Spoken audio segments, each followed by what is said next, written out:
Shalom saudara-saudara, dalam suara pengembalaan GA Banyumanik kita akan mendengar akan kebenaran firman Tuhan. Tapi sebelumnya mari kita berdoa. Tuhan, ampunilah setiap kami manusia yang berdosa ini. Jadikan hidup kami menjadi orang-orang yang dibenarkan oleh Tuhan. Berikan hikmat kepada setiap kami, sehingga hamba boleh menyampaikan akan isi hati Tuhan dengan benar. Berikan kekuatan, dan kami percaya Tuhan bahwa segala dosa dan kesalahan kami telah Tuhan ampuni. Hanya dalam satu nama Tuhan Yesus Kristus. Haleluya, amin. Shalom Bapak Ibu yang terkasih, sekali lagi kita akan merenungkan kebenaran firman Tuhan, di mana saya akan memberikan tema disiplin gereja atau disiplin rohani bagi setiap kita. Kita akan ambil nat Alkitab kita dalam 1 Korintus pasal 5 ayat 1 sampai yang ke-13. Tetapi kita akan membacanya di dalam 1 Korintus pasal 5 ayat 1 sampai ke-8 saja. Saudaraku yang terkasih, kita akan lihat kebenaran demi kebenaran firman Tuhan.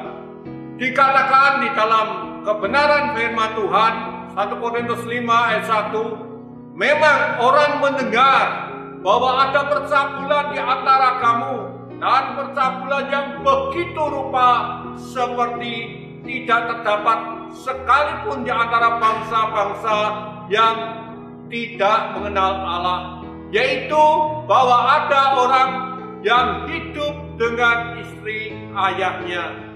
Sekalipun demikian, kamu sombong. Tidak lebih patut kamu diperbukacitakan dan menjauhkan orang yang melakukan hal itu dari tengah-tengah kamu. Ayat yang ketiga, sebab aku sekalipun secara badani tidak hadir, tetapi secara rohani hadir. Aku sama seperti aku hadir, telah menjatuhkan hukum atas dia yang telah melakukan hal-hal yang semacam itu. Bila mana kita berkumpul dalam roh dan kamu bersama-sama dengan aku, dengan kuasa Yesus Tuhan kita. Ayat 5, orang yang harus kita serahkan dalam nama Tuhan Yesus kepada iblis sehingga binasa tubuhnya, agar rohnya diselamatkan pada hari Tuhan. Ayat yang ke-6, kemegahanmu tidak hadir, kemegahanmu tidak baik. Tidak tahukah kamu bahwa sedikit ragi mengamiri seluruh adonan? Buanglah ragi yang lama itu, supaya kamu menjadi adonan yang baru, sebab kamu memang tidak beragi. Karena itu, marilah kita berpesta, bukan dengan ragi yang lama, bukan pula dengan ragi keburukan dan kejahatan, tetapi dengan roti yang tidak beragi, yaitu kemurnian dan kebenaran. Saudaraku yang terkasih, kalau kita berbicara tentang dosa, tidak ada satupun di antara kita yang lepas dari dosa, dari segala kesalahan. Namun Tuhan mengajarkan bagaimana kita hidup benar di hadapan Tuhan. Saudara, kalau kita pergi ke rumah sakit, maka kita akan bertemu orang yang sedang sakit. Orang yang sakit dibawa ke rumah sakit untuk apa? Didiagnosa, diketahui penyakitnya, kemudian diobati dan mengalami kesembuhan. Demikian pula dengan gereja. Saudara, gereja tidak lepas seperti halnya rumah sakit, di mana pintu gereja terbuka lebar supaya setiap jemaat yang datang penuh dengan dosa, dengan kesalahan itu akan mengalami pemulihan bersama dengan Tuhan. Begitu banyak gereja membuka pintunya secara lebar, tetapi ada gereja-gereja tertentu yang mungkin menutup pintunya. Saudara, untuk kita hidup menjadi benar, perlu karakteristik untuk kita mengalami disiplin rohani. Bagaimana kebenaran firman Tuhan yang pertama yang perlu kita perhatikan, bahwa orang yang sakit itu, orang yang berdosa itu harus mengalami operasi besar. Yang pertama, dosa yang melampaui batas. Ayat ke-1, begitu rupa. Satu hal yang mengerikan. Kalau firman Tuhan berkata begitu rupa, berarti dosa itu sudah sangat-sangat luar biasa.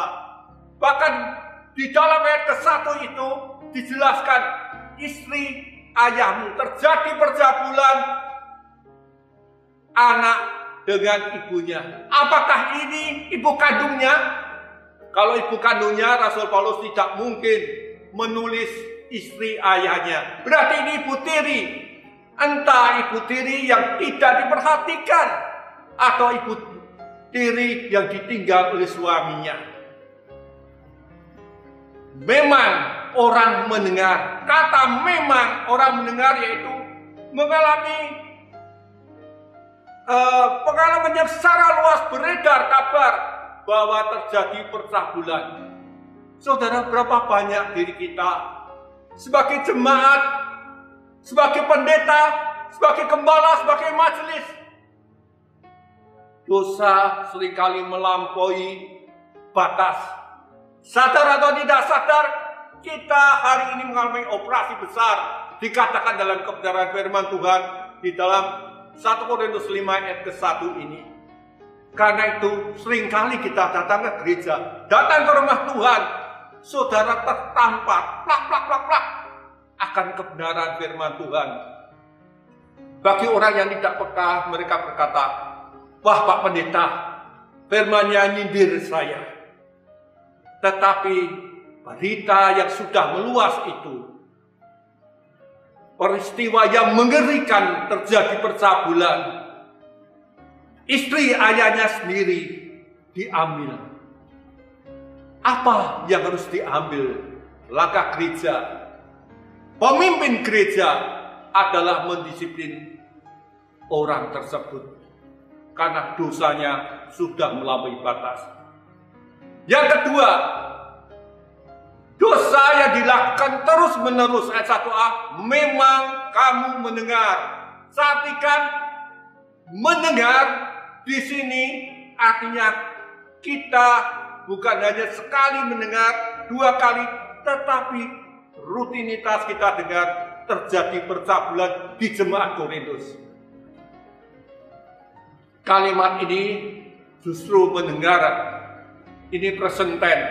Ayat 1c dikatakan hidup dengan istri ayahnya, artinya hidup terus-menerus memiliki istri ayahnya.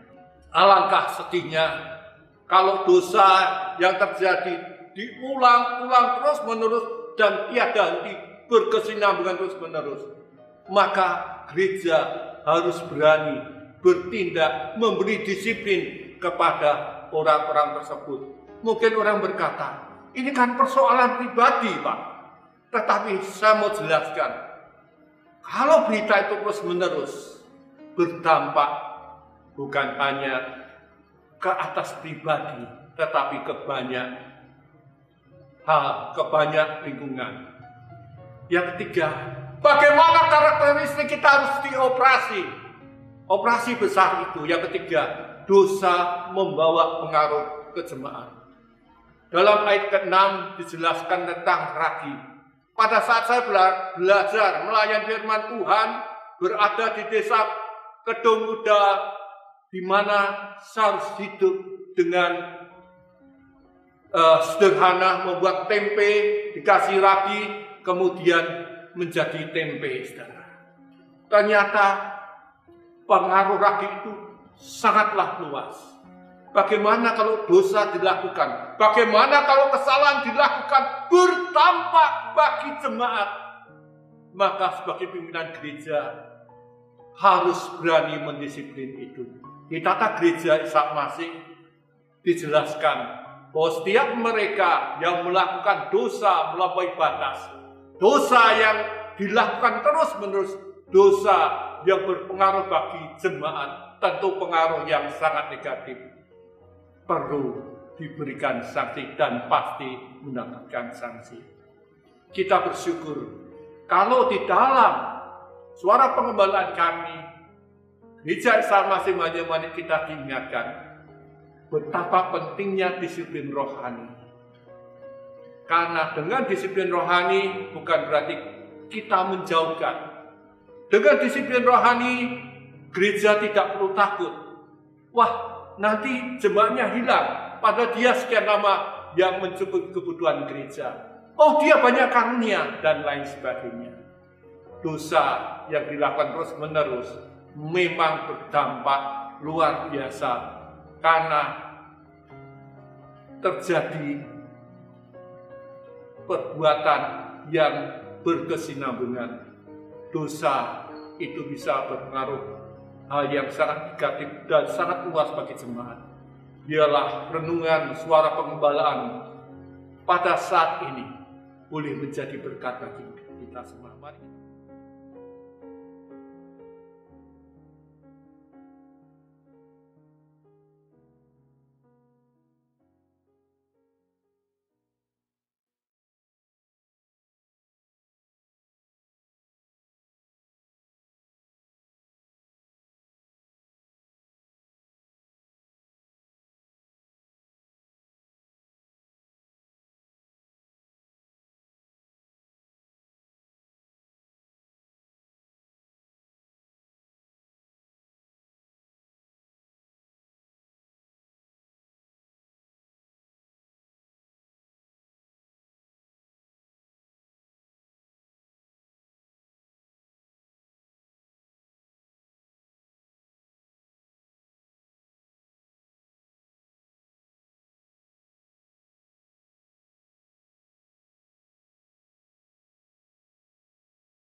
3, 2, 1.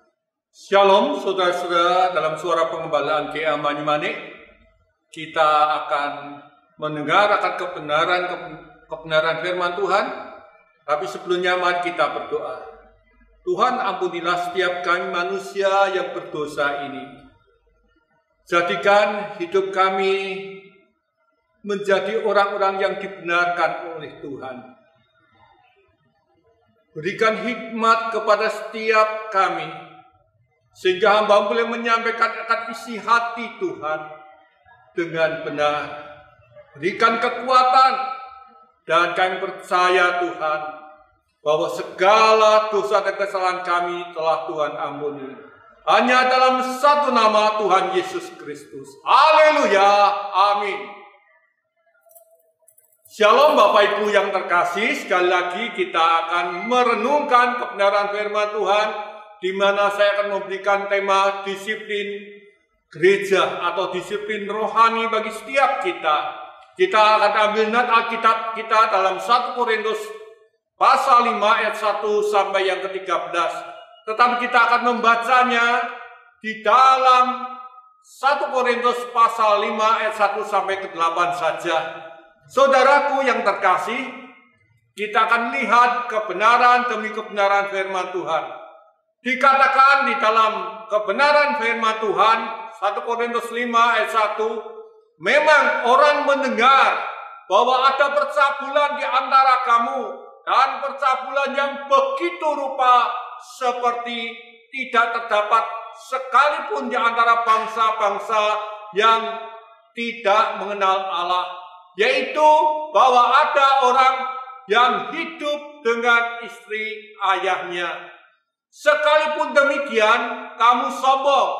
Tidak lebih patut kamu diperbukacitakan dan menjauhkan orang yang melakukan hal itu dari tengah-tengah kamu. Ayat yang ketiga, sebab aku sekalipun secara badani tidak hadir, tetapi secara rohani hadir. Aku sama seperti aku hadir, telah menjatuhkan hukum atas dia yang telah melakukan hal-hal yang semacam itu. Bila mana kita berkumpul dalam roh dan kamu bersama-sama dengan aku, dengan kuasa Yesus Tuhan kita. Ayat 5, orang yang harus kita serahkan dalam nama Tuhan Yesus kepada iblis sehingga binasa tubuhnya, agar rohnya diselamatkan pada hari Tuhan. Ayat yang ke-6, kemegahanmu tidak hadir. Kemegahanmu tidak baik.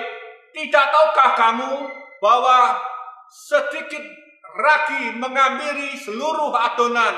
Buanglah ragi yang lama itu, supaya kamu menjadi adonan yang baru, sebab kamu memang tidak beragi.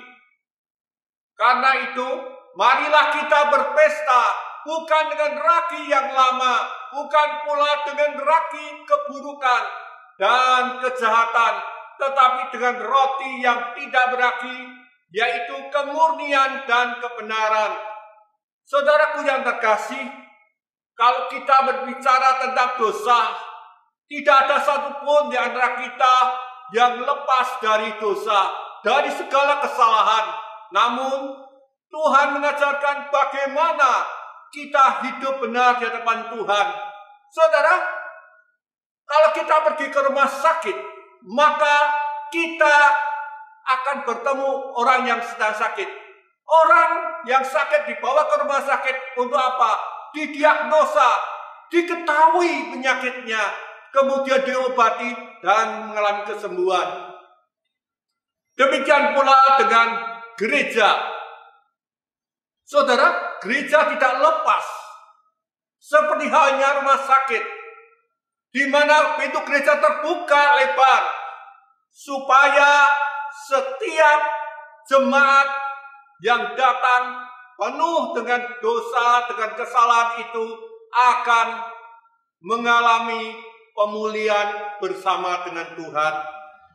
Begitu banyak gereja membuka pintunya secara lebar, tetapi ada gereja-gereja tertentu yang mungkin menutup pintunya. Saudara, untuk kita hidup menjadi benar, perlu karakteristik untuk kita mengalami disiplin rohani.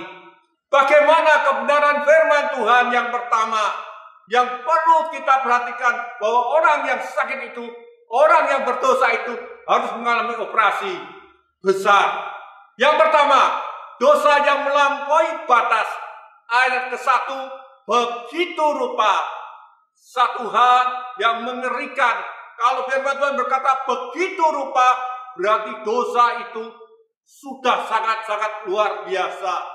Bahkan di dalam ayat ke-1 itu dijelaskan, istri ayahmu, terjadi percabulan anak dengan ibunya. Apakah ini ibu kandungnya? Kalau ibu kandungnya, Rasul Paulus tidak mungkin menulis istri ayahnya. Berarti ini ibu tiri. Entah ibu tiri yang tidak diperhatikan atau ibu tiri yang ditinggal oleh suaminya. Memang orang mendengar, kata memang orang mendengar yaitu mengalami pengalaman yang secara luas beredar kabar bahwa terjadi percabulan.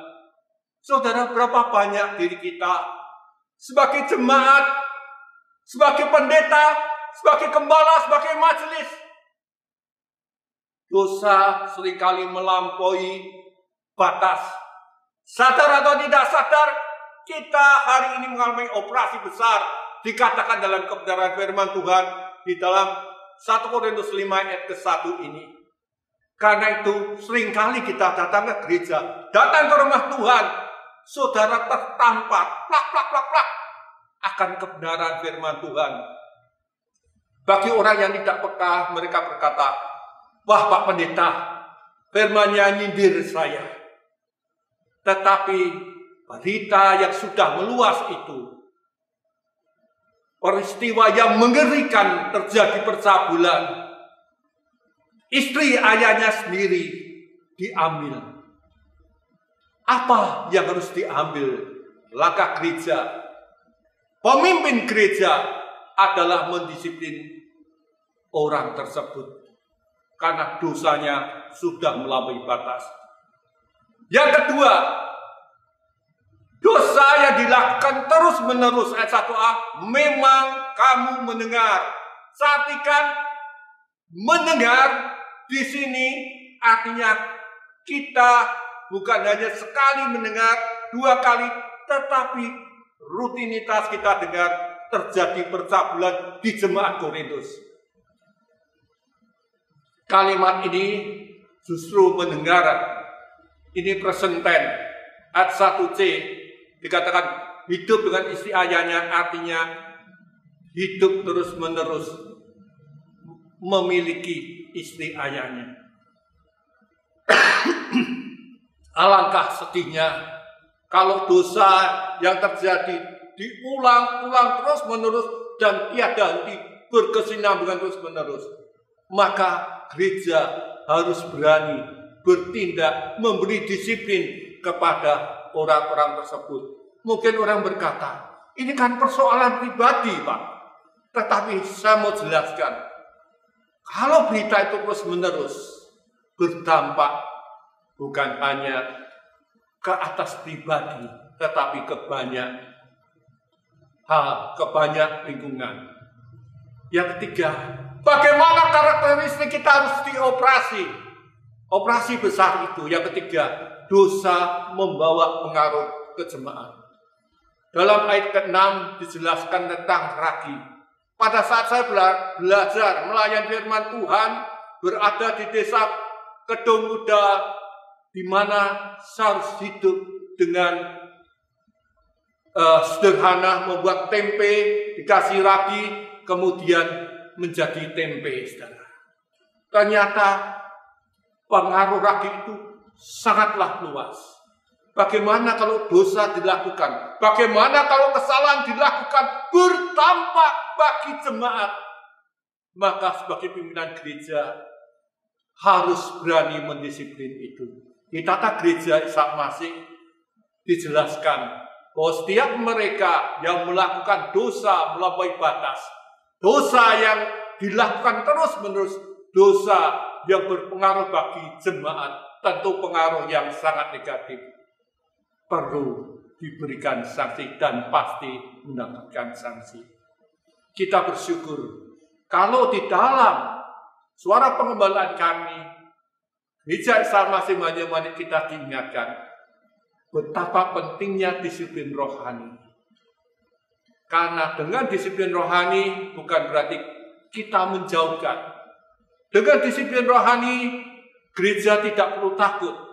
Wah, nanti jemaatnya hilang, padahal dia sekian lama yang mencukupi kebutuhan gereja. Oh, dia banyak karunia, dan lain sebagainya.